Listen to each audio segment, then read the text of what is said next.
जय श्री सद्गुरुदेवाय नमः। जय श्री गणपति देवाय नमः। ओम सर्वमंगल मांगल्ये शिवे सर्वार्थ साधिके शरण्ये त्र्यंबके गौरी नारायणी नमस्तुते। श्रीमद्देवी भागवत महापुराण दूसरा खंड नवम स्कंद 13वां अध्याय। श्री राधा जी के रोष से भयभीत गंगा का श्री कृष्ण के चरण कमलों की शरण लेना, श्री कृष्ण के प्रति राधा का उपालंब, ब्रह्मा जी की स्तुति से राधा का प्रसन्न होना तथा गंगा का प्रकट होना। नारद जी बोले, हे सुरेश्वरी, कली के 5000 वर्ष व्यतीत हो जाने पर वे गंगा कहाँ चली गईं? हे महाभाग, मुझे वह प्रसंग बताने की कृपा कीजिए। श्री नारायण बोले, हे नारद, सरस्वती के शाप के प्रभाव से वह गंगा भारतवर्ष में आई और पुनः शाप की अवधि बीत जाने पर श्री हरि की इच्छा से बैकुंठ चली गई। इसी प्रकार सरस्वती और पद्मावती नदी, स्वरूपाणी व लक्ष्मी भी शाप के अंत में भारत छोड़कर उन विष्णु के लोक में चली गई। हे ब्रह्मन, गंगा, सरस्वती और लक्ष्मी ये तीनों ही भगवान श्री हरि की भार्यां हैं। साथ ही तुलसी सहित भगवान श्री हरि की 4 स्त्रियां वेदों में कही गई हैं। नारद जी बोले, हे भगवान, विष्णु के चरण कमलों से प्रकट होकर वे गंगा जी किस प्रकार ब्रह्मा के कमंडल में स्थित हुई और शिव की प्रिया के रूप में कैसे विख्यात हुई? हे मुनि श्रेष्ठ, वह गंगा भगवान नारायण की भी प्रेयसी किस प्रकार हुई, वह सब मुझे बताने की कृपा कीजिए। श्री नारायण बोले, हे नारद, प्राचीन काल में द्रव्य रूपाणी वे गंगा गोलोक में विराजमान थी। राधा और श्री कृष्ण के अंग से अर्विभूत वे गंगा उन्हीं के अंश तथा स्वरूप वाली हैं। जलमयी गंगा की जो अधिष्ठात्री देवी हैं, वे अनुपम रूप धारण कर पृथ्वीलोक में आई। उनका श्री विग्रह नूतन यौवन से संपन्न तथा सभी प्रकार के अलंकारों से विभूषित था। शरद ऋतु के मध्याह्न काल में खिले हुए कमल के समान प्रतीत होने वाला उनका मुखमंडल मुस्कान से युक्त तथा अत्यंत मनोहर था। उनके शरीर का वर्ण तृप्त स्वर्ण की आभा के समान तथा कांति शरदकालीन चंद्रमा के समान थी। वह संदिग्ध प्रभाव वाली देवी अत्यंत दयालु मुद्रा में थी। उनका स्वरूप शुद्ध तथा सात्विक था। उनके जगन स्थूल तथा कठोर थे। उनके नितंब युगल अत्यंत सुंदर थे। उनका वक्षस्थल उन्नत, स्थूल, कठोर तथा गोल था। कटाक्ष युक्त तथा वक्राकार उनकी दोनों आंखें बड़ी सुंदर थी। मालती के पुष्पहार से सुसज्जित उनके केशपाश घुंघराले थे। उनका ललाट चंदन के तिलक के साथ साथ संदूर की बिंदियों से सुशोभित हो रहा था। उनके दोनों गंड स्थलों पर कस्तूरी से मनोहर पत्र रचनाएं की हुई थी। उनका अधर होष्ट बंदूक के पुष्प के समान अत्यंत सुंदर था। उनके दांतों की अति उज्ज्वल पंक्ति पके हुए अनार के दानों की भांति चमक रही थी। वे अग्नि के समान पवित्र तथा नेवी युक्त 2 वस्त्र धारण किए हुए थी। काम प्रभाव वाली वे गंगा जी वस्त्र से मुंह ढक कर लज्जित होती हुई श्री कृष्ण के पास विराजमान हो गई और वे प्रसन्न होकर आप पलक नेत्रों से प्रभु के मुख्य सौंदर्य का निरंतर पान करने लगे। हर्ष के कारण नवीन संगम की लालसा से युक्त उन गंगा का मुखमंडल प्रसन्नता से खिल उठा और उनके शरीर का रोम रोम पुलकित हो गया। प्रभु श्री कृष्ण के रूप से वह चेतना रहित सी हो गई थी। इसी बीच राधिका वहां आकर विराजमान हो गई। उनके साथ 30 करोड़ गोपियां भी थी। उनके शरीर की कांति करोड़ों चंद्रमाओं की प्रभा के समान थी। कोप के कारण उनके मुख तथा नेत्र लाल कमल के समान प्रतीत हो रहे थे। उनके श्री विग्रह का वर्ण पीले चंपक पुष्प के समान आभा वाला था। वह मत गजराज की भांति मंद गति वाली थी। बहुमूल्य रत्नों से निर्मित अनेक प्रकार के आभूषणों से अलंकृत थी। वे अपने शरीर पर अमूल्य रत्नों से जटित तथा अग्नि के समान पवित्र 2 निवि युक्त बहुमूल्य पीले वस्त्र धारण किए हुई थी। वह स्थल कमल की कांति को तृषित करने वाले कोमल सुरंजित तथा भगवान श्री कृष्ण के द्वारा प्रदत्त आर्ध्य से सुशोभित चरण कमलों को धीरे धीरे रख रही थी। वे देवी सर्वोत्तम रत्नों से बने हुए विमान से उतरकर वहां उपस्थित हुई थी। स्वच्छ चवर की वायु से ऋषियों के द्वारा उनकी सेवा की जा रही थी। कस्तूरी के बिंदुओं से युक्त चंदन मिश्रित प्रज्वलित दीपक के समान आकार वाला तथा बिंदु रूप में शोभामान संदूर उनके ललाट के मध्य भाग में सुशोभित हो रहा था। उनके सीमांत यानी कि मांग का निचला भाग परम स्वच्छ था। परिजात के पुष्पों की माला से सुशोभित अपनी घुंघराली तथा सुंदर अलकावली को कांपती हुई वह स्वयं भी कंपित हो रही थी। ऐसी वह राधा रोष के कारण अपने सुंदर तथा राग युक्त होंठ कपाती हुई भगवान श्री कृष्ण के पास जाकर रत्नमय सुंदर सिंहासन पर विराजमान हो गई। प्रभु श्री कृष्ण की प्रिया उन राधा के साथ सखियों का महान समुदाय विद्यमान था। उन्हें देखते ही भगवान श्री कृष्ण आदरपूर्वक उठकर खड़े हुए और आश्चर्यपूर्ण मुद्रा में मुस्कुराते हुए उनसे मधुर बातें कहने लगे। उस समय अत्यंत भयभीत गोपों ने सिर झुकाकर भगवती राधिका को प्रणाम किया और फिर वे भक्तिपूर्वक उनकी स्तुति करने लगे। साथ ही परमेश्वर श्री कृष्ण ने भी राधा की स्तुति की। तदनंतर गंगा ने भी तुरंत उठकर राधिका की बहुत स्तुति की। भयभीत उन गंगा ने अति विनम्रता पूर्वक राधा से कुशल पूछा। वे डर के मारे झुककर खड़ी थी। उनके कंठ होंठ तथा तालु सूख गए थे। उन्होंने ध्यानपूर्वक भगवान श्री कृष्ण के चरण कमल की शरण ली। अपने हृदय कमल पर स्थित उन गंगा को देखकर भगवान श्री कृष्ण ने उन भयभीत देवी को अभय प्रदान किया। सर्वेश्वर श्री कृष्ण से वर पाकर देवी गंगा का चित्त शांत हो गया।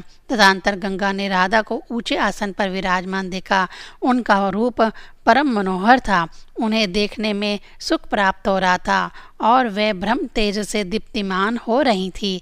वे सनातन देवी सृष्टि के आरंभ में असंख्य ब्रह्माओं की रचना करने वाली थी और नवीन यौवन से युक्त कन्या के समान सदा 12 वर्ष की अवस्था में रहती हैं। संपूर्ण विश्व में रूप तथा गुण में उनके समान कोई नहीं है। वे परम शांत कामनीय अनंत आदि अंत से रहित साध्वी पवित्र कल्याणमयी सुंदर भाग्य वाली तथा अपने स्वामी के सौभाग्य से संपन्न रहती हैं। वे संपूर्ण सुंदरियों में श्रेष्ठ तथा सौंदर्य से सुशोभित हैं। वे श्री कृष्ण की अर्धांगिनी है। तेज आयु और कांति में वे श्री कृष्ण के ही सदृश है। लक्ष्मीपति श्री विष्णु के द्वारा लक्ष्मी सहित वे महालक्ष्मी स्वरूपा राधिका पूजित है। वे राधिका परमात्मा श्री कृष्ण की प्रभामयी सभा को अपनी कांति से सदा आच्छादित किए रहती हैं। वे सखियों के द्वारा प्रदत्त दुर्लभ तांबूल का सदा सेवन करती रहती हैं। वे स्वयं अजन्मा होती हुई भी संपूर्ण जगत की जननी हैं।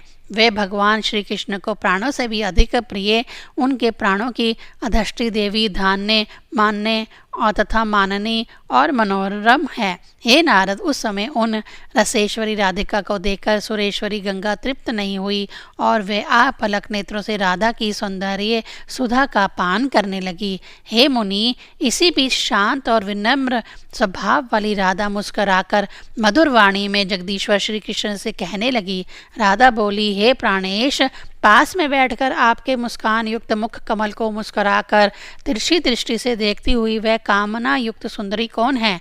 अपना मुख वस्त्र से ढक कर आपके रूप को बार बार देखती हुई पुलकित शरीर वाली यह सुंदरी चेतना रहित हो जाया करती है। आप अभी कामना युक्त होकर उसकी ओर देखकर हंस रहे हैं। मेरे जीवित रहते गोलोक में ऐसी दुर्वृत्ति वाली स्त्री कैसे आई और आप भी बार बार दुष्चेष्टा करते जा रहे हैं। कोमल स्वभाव वाली स्त्री जाति होने के कारण प्रेमवश मैं आपको क्षमा कर दे रही हूँ। हे कामी वृजेश्वर, अपनी इस अभीष्ट प्रेयसी को लेकर आप अभी गोलोक से चले जाइए, अन्यथा आपका कल्याण नहीं है। एक बार पूर्व में मैंने आपको चंदन वन में विरजा के साथ देखा था। सखियों को वचन मानकर मैंने उस समय क्षमा कर दिया था। मेरी ध्वनि सुनते ही आप उस समय छिप गए थे। विरजा ने यह शरीर त्याग दिया और उसने नदी का रूप धारण कर लिया था। वे देवी आज भी 1 करोड़ योजन चौड़ाई तथा उससे भी 4 गुनी लंबाई वाली आपकी सतकीर्ति स्वरूपाणी नदी के रूप में विद्यमान है। मेरे घर चले जाने पर आप पुनः उसके पास जाकर विरजे विरजे ऐसा कहते हुए जोर जोर से रोने लगे थे। तब उस सिद्ध योगिनी ने योग बल के प्रभाव से जल से बाहर निकलकर अलंकार युक्त मूर्तिमती सुंदरी के रूप में आपको दर्शन दिया था। उस समय आपने उसमें अपने तेज का आधान किया था और समय अनुसार उससे 7 समुद्र उत्पन्न हुए। इसी प्रकार मैंने आपको शोभा नामक गोपी के साथ चंपक वन में देखा था। उस समय भी मेरी ध्वनि सुनते ही आप छिप गए थे और वह शोभा शरीर छोड़कर चंद्रमंडल में चली गई थी।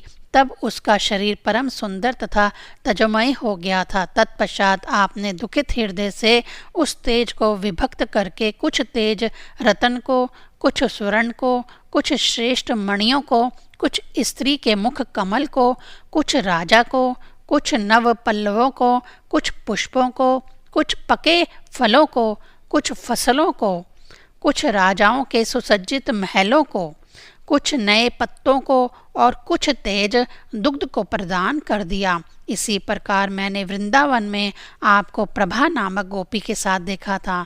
उस समय आप मेरा शब्द सुनते ही शीघ्रतापूर्वक छिप गए थे और प्रभा अपनी देह त्याग कर सूर्यमंडल में चली गई थी। उस समय उसका शरीर अत्यंत तेजोमय हो गया था और आपने रोते रोते उस तेज को प्रेम पूर्वक विभाजित करके जगह जगह स्थान प्रदान कर दिया था। हे कृष्ण, लज्जा तथा मेरे भय के कारण आपकी आंखों से निकले हुए इस तेज को आपने कुछ अग्नि को, कुछ यक्षों को, कुछ राजाओं को, कुछ देवताओं को, कुछ विष्णु भक्तों को, कुछ नागों को, कुछ ब्राह्मण मुनि तथा तपस्वियों को और कुछ तेज सौभाग्यवती स्त्रियों तथा यशस्वी पुरुषों को प्रदान कर दिया।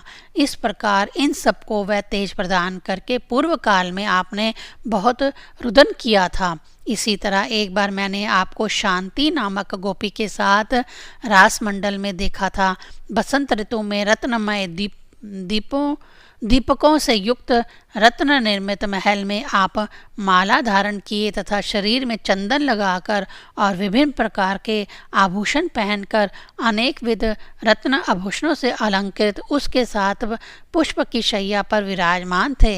हे विभु, पूर्व काल में उसने आपको तांबूल दिया और आपने उसे प्रेम पूर्वक ग्रहण कर लिया था। हे प्रभु, उस समय मेरा शब्द सुनकर आप तुरंत छिप गए थे और वह शांति भय से अपना देह त्याग कर आप में समाविष्ट हो गई थी।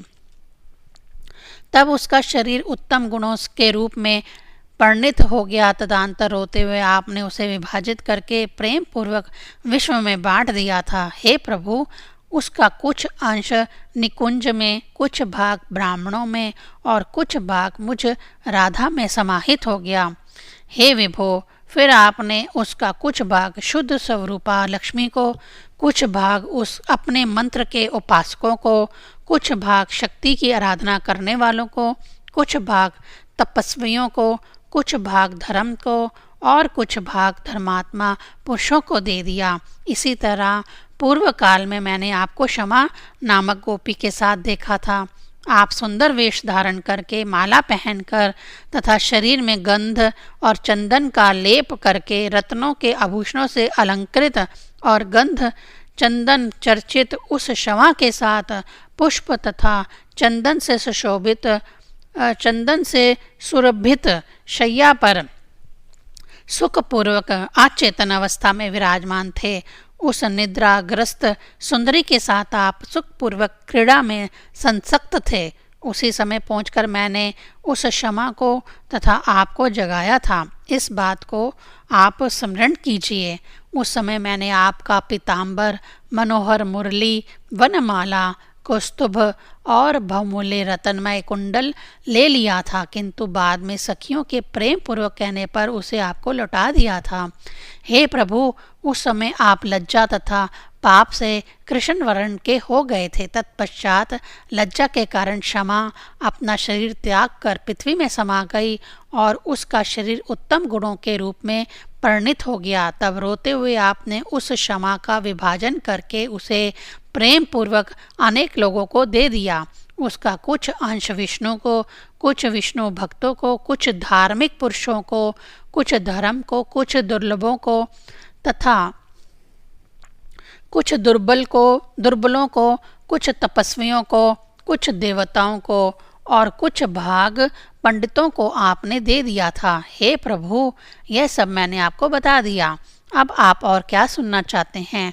आपके और भी बहुत से बड़े बड़े गुण हैं, किंतु मैं सब नहीं जानती। श्री कृष्ण जी से ऐसा कहकर लाल कमल के समान नेत्रों वाली उन राधा ने नीचे की ओर मुख की हुई लज्जित साध्वी गंगा से कहना आरंभ किया।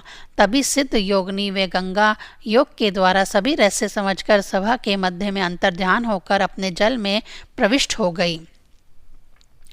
तब सिद्ध योगिनी राधा योग बल के प्रभाव से इस रहस्य को जानकर सर्वत्र विद्यमान उन जल स्वरूपाणी गंगा को अंजलि से उठाकर मुंह से पान करने लगी।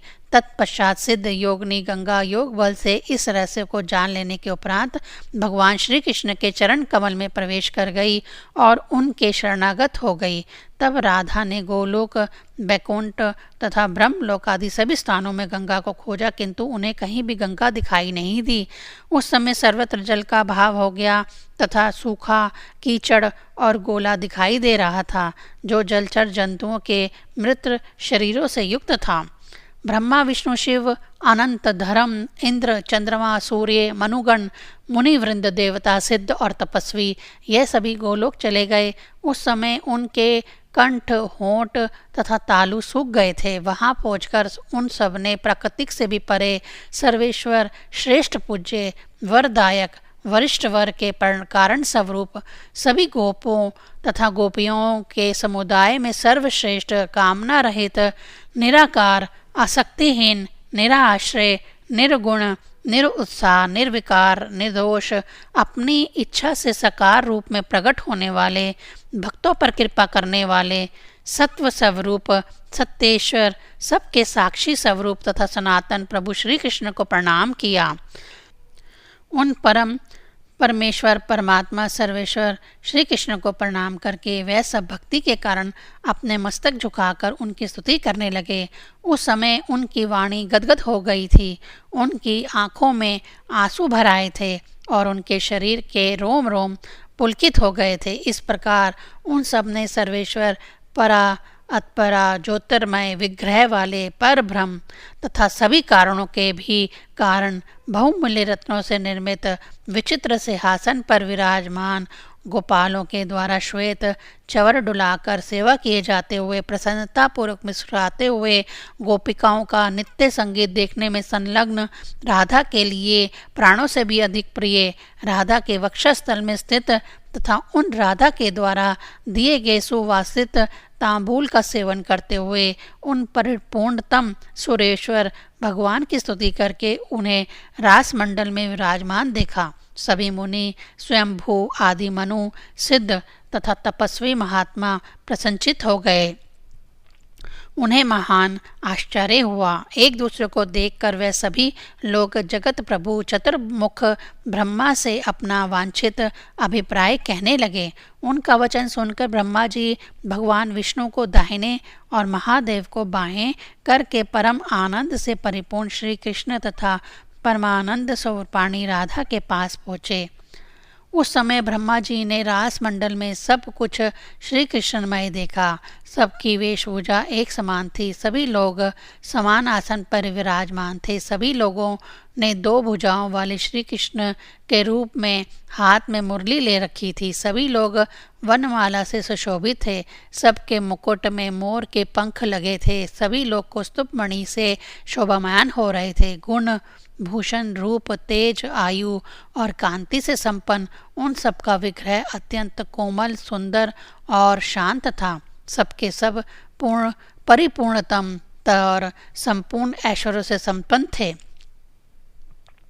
उन्हें देखकर कौन सेव्य है और कौन सेवक है यह बता सकने में वह ब्रह्मा असमर्थ थे। भगवान श्री कृष्ण क्षण भर में तेज स्वरूप हो जाते थे और क्षण भर में ही विग्रहवान होकर आसन पर विराजित हो जाते थे।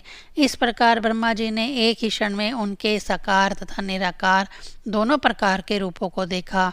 तदंतर एक ही क्षण में ब्रह्मा जी ने देखा कि वे परमेश्वर श्री कृष्ण राधा से रहित हैं और फिर उसी क्षण वे राधिका के साथ प्रत्येक आसन पर विराजमान दिखाई देने लगे। ब्रह्मा जी ने श्री कृष्ण को राधा का रूप धारण किए हुए तथा राधा को श्री कृष्ण का रूप धारण किए हुए देखा। इस प्रकार वहाँ कौन स्त्री रूप में तथा कौन पुरुष रूप में है इस रहस्य को जानने में वे ब्रह्मा भी असक्षम हो गए।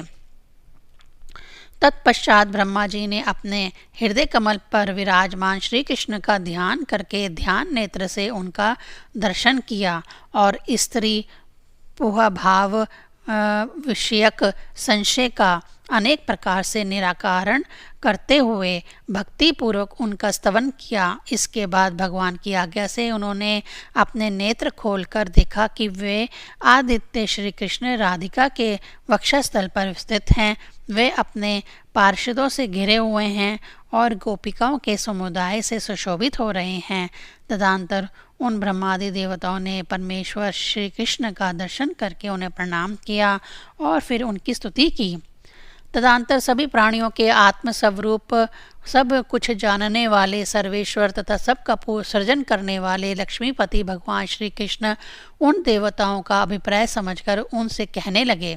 श्री भगवान बोले, हे ब्रह्मन आपका कुशल हो आइए, हे कमलापति आइए, हे महादेव यहाँ आइए, आप लोगों का सदा कुशल हो। आप सभी महाभाग गंगा को ले जाने के लिए यहाँ आए हुए हैं, किंतु गंगा जी तो इस समय भयभीत होकर मेरे चरण कमल में शरणागत हो गई है।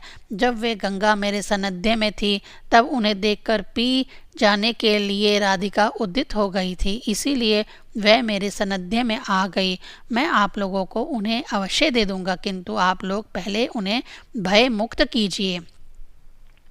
हे नारद, श्री कृष्ण की यह बात सुनकर कमल योनि ब्रह्मा मुस्कुराने लगे और वे भक्ति के कारण अपना मस्तक झुकाकर चारों मुखों से सबकी आराध्या तथा श्री कृष्ण के द्वारा सुपूजित राधिका की स्तुति करने लगे।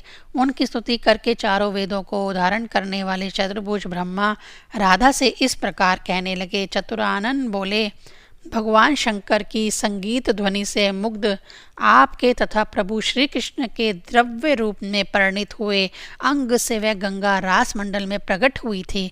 अतः आप तथा श्री कृष्ण के अंश स्वरूप होने के कारण आपकी प्रिया पुत्री के तुल्य यह गंगा आपका मंत्र ग्रहण करके आपकी पूजा करे। इसके फलस्वरूप बैकुंठ के अधिपति चतुर्भुज भगवान श्री हरि इनको पति के रूप में प्राप्त होंगे और साथ ही अपनी एक कला से जब यह भूमंडल पर जाएंगी उस समय लवण समुंदर भी इनके पति बनेंगे।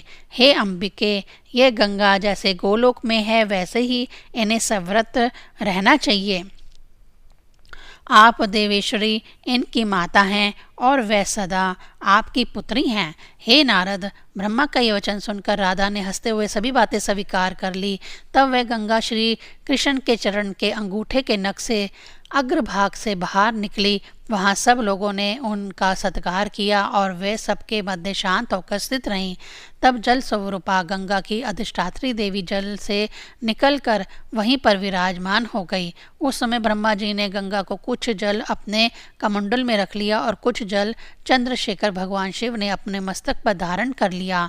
तदंतर कमल योनि ब्रह्मा ने गंगा को राधा मंत्र प्रदान किया और उन्हें राधा के स्तोत्र, कवच, ध्यान और पूजा की विधि तथा पुरुषचर्या क्रम, इन सभी साम वेद प्रतिपादित अनुष्ठानों के विषय में बतलाया।